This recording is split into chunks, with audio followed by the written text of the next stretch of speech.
بسم الله الرحمن الرحيم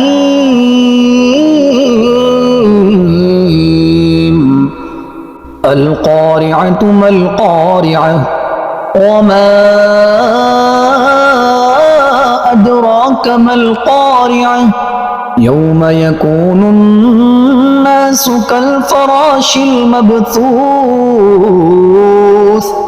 وتكون الجبال كالعهن المنفوش فأما من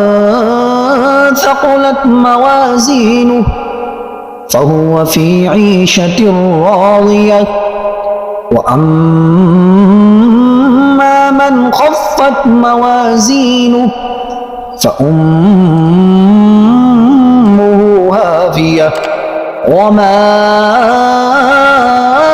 أدراك ما هي نار حامية